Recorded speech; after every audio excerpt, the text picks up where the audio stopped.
because Timo came to America. 6 years ago, we took our firstborn grandson to New York City. He was 9 years old at the time and a bit overwhelmed with the city. His legs weren't used to the amount of walking he had to do each day. Back home, he intermittently walks from the house to the car, from the car to the store, a little bit here and a little more walking there. You know, the way most of us in America get around town. In New York, it's a different ballgame. You leave your house and walk to where you're going, and then walk some more, and then even more. It's endless and exhausting, and my grandson thought each day was endless and exhausting. Are we there yet? Had a whole new meaning for him on that trip.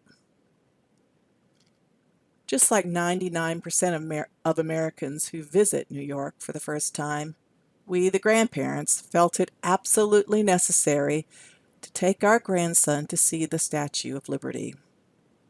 We left our Brooklyn residence, walked a mile to the subway, endured the long and crowded subway ride to the statue, endured the long security lines to get on the ferry, and then endured our grandson's frequent complaints of his legs being tired.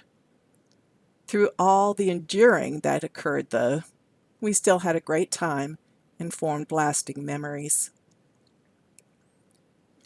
One specific memory of mine was that of standing in line for the ferry with Naaman, our grandson, and looking out at the Statue of Liberty. With my right arm draped around his shoulders to keep him close, I thought about Naaman's paternal grandfather who immigrated to America 60-some years ago from Mexico. On his arrival to this country, he must have endured many trials and hardships, and eventually he joined the United States Air Force. While stationed in Georgia, he met his future wife, whose European ancestors had also immigrated to this country many decades earlier. Timo remained in the military for 25 years and with his wife raised 5 children: a doctor, a teacher, a counselor, a martial arts instructor, and a chef. Naaman calls his grandfather Timo, and because Timo came to America, I have 3 boys that I call grandsons.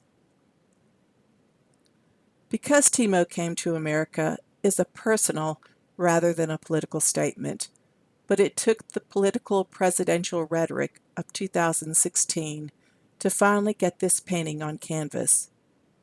Thinking of Timo while looking out at the Statue of Liberty 6 years ago resulted in the idea of painting Miss Liberty in a traditional Mexican dress. The Statue of Liberty has a vast wardrobe of traditional dresses from all over the world, but this particular outfit happens to be one of my favorites.